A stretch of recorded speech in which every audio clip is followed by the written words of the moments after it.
The topic for this video is inverse variation.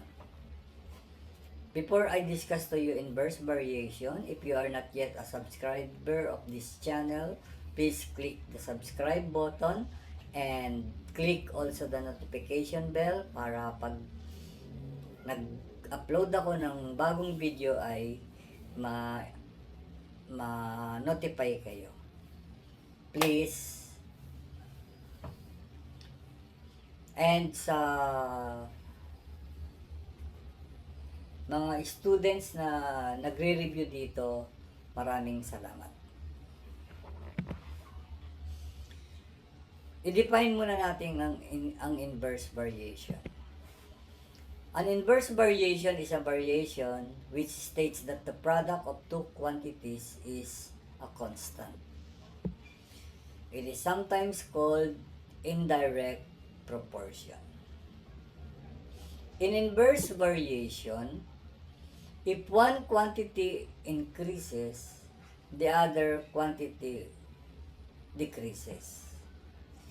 And if one quantity decreases, the other quantity increases. Opposite sila. No? Opposite. Pag tumaas yung isa, bababa yung isa. Pag bumaba yung isa, tataas yung isa. The statements y varies inversely as x and y is inversely proportional to x when written in symbols, all are equivalent to the equation y is equal to k over x, or pag minultiply natin both sides of the equation by x para mawala yung denominator na x, magiging xy is equal to k, or k is equal to xy, where k is not equal to 0 and x is not equal to 0 and k is the constant of variation.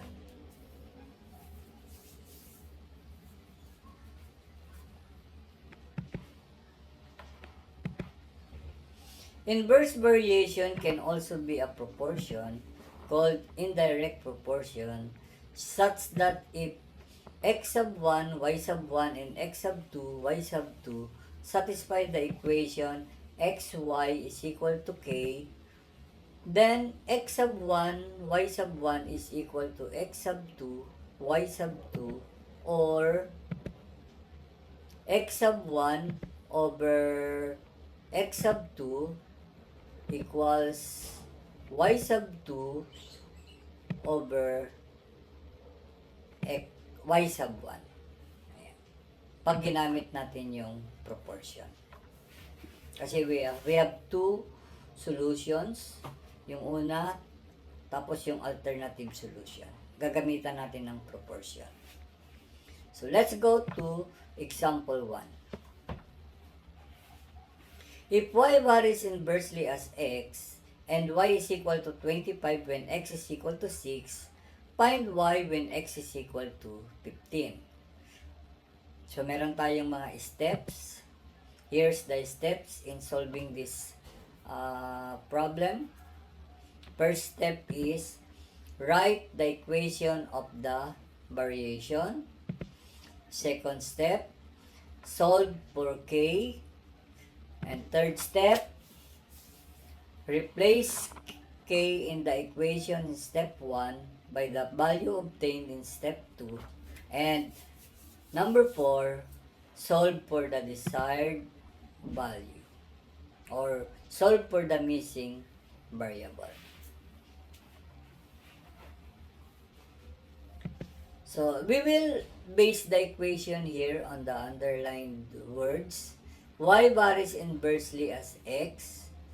So, ang equation yan is y equals k. Since this is an inverse proportion, so k over x.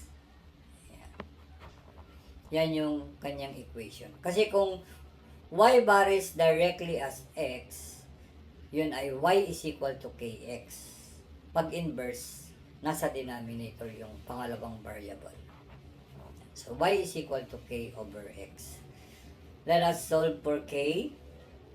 Just substitute the value of y and x, yung 25 and 6. Y is 25 equals k pa rin yun kasi yun ang missing over the value of x na gagamitin natin is 6, hindi yung 15. So, over 6. Yeah.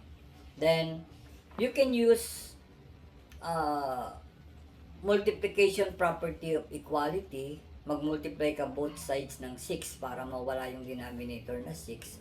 Or pwede kang mag-cross multiply 25 times 6 and yung invisible 1 times k. So, ano dito, gagamitin natin is cross multiplication. So, we will multiply 25 and 6 equals yung k times invisible 1, k pa din. Simplify natin yung 25 times 6. So, k is equal to 150.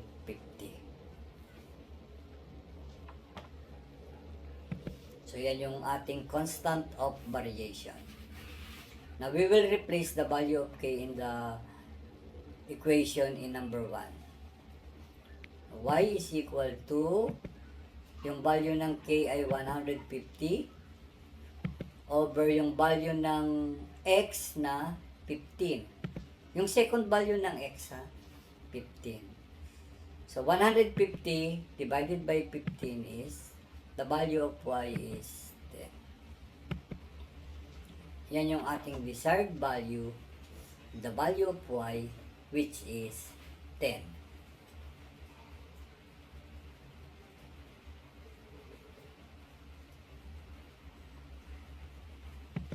Here's the alternative solution for number 1. We will assign yung mga given figures.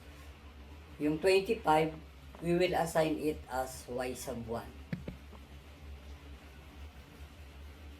Then, yung x is equal to 6, yan ay x sub 1. Yung missing value na y, yan yung y sub 2. Then, yung 15 na x, yan yung x sub 2. Ayan. Tapos, yung proportion natin ay x sub 1 over x sub 2 equals y sub 2 over y sub 1. Substitute the value of the given variables. X sub 1 is 6 over x sub 2 is 15 equals y sub 2 is missing over y sub 1 is 25. Magko-cross multiply tayo. So, yung 6 na denominator, i-multiply natin sa 25 na denominator. Yan ay dalawang extremes, no? Multiply yung dalawang extremes. 6 times 25 equals, i-multiply din natin yung dalawang means, yung 15 at saka yung y sub 2. Ayan, 15 times y sub 2. Simplify natin. 6 times 25 is 150. 15 times y sub 2 is 15y sub 2. Kailangan si y sub 2, ma-isolate natin. Siya lang yung nasa, either sa right side or sa left side. Pero in this case, sa right side ko siya nilagay. So, divide both sides of the equation by 15. Para hindi mainggit si 150, i-divide din natin ng 15. So, makakancel na si 15 over 15. Si y sub 2 na lang ang naiwan. Yun yung sinusolve natin. And 150 divided by 15 is 10. So, yung desired value natin ay equal to 10. Yan yung example number 1, the alternative solution.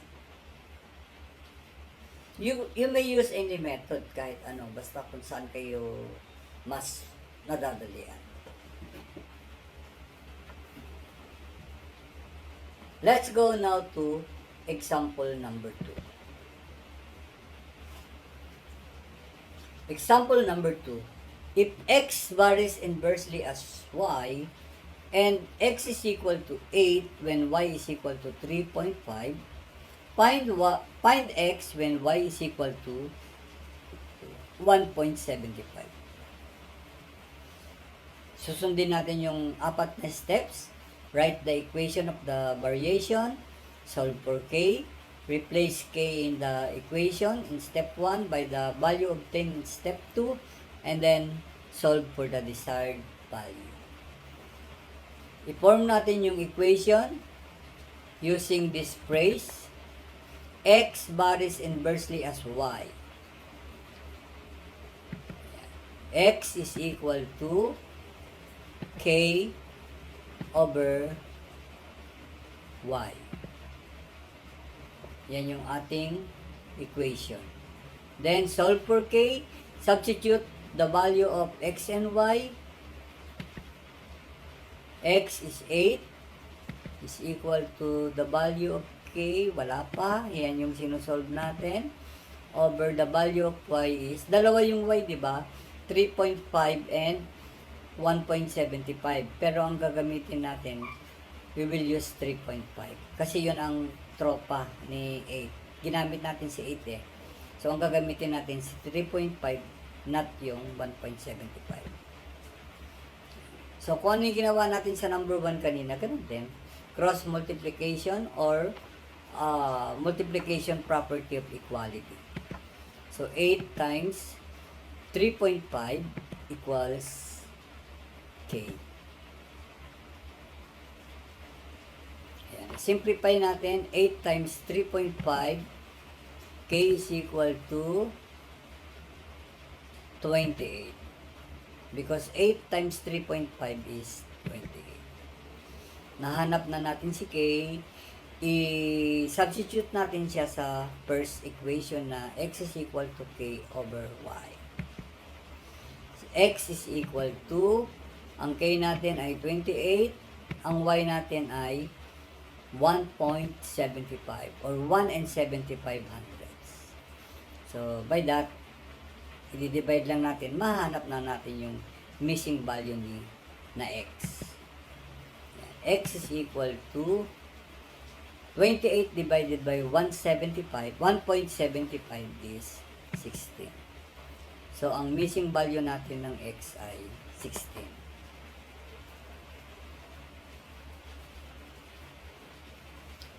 Ito yung alternative solution. Gagamit tayo ng proportion. Inassign ko si y sub 1, yung 3.5 as y sub 1. Tapos si 8 as x sub 1. Tapos yung missing ay si x sub 2. Si y sub 2 is yung 1.75 or 1 and 75 hundredths. Ito ang proportion na gagamitin natin. X sub 1 over x sub 2 equals y sub 2 over y sub 1. Substitute the values of the given variables. X sub 1 is 8 over x sub 2 is missing. Yan yung hinahanap natin. Y sub 2 is 1.75 over yung y sub 1 is 3.5. Same din, cross multiply tayo. Dalawang extremes, 8 times 3.5 equals dalawang means, product ng dalawang means, x sub 2 equals 1.75. And then, isi-simplify na lang natin. 8 times 3.5 is 28 equals x sub 2 times 1.75 is 1.75 x sub 2.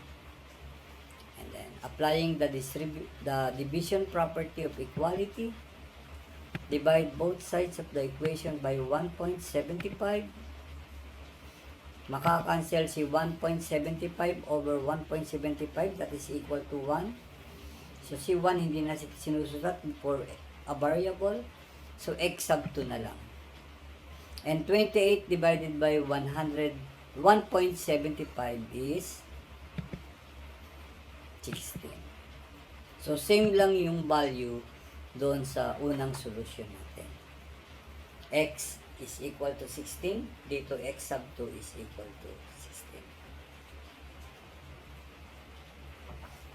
So, that is how to solve inverse variation. Thank you for watching this video. Bye!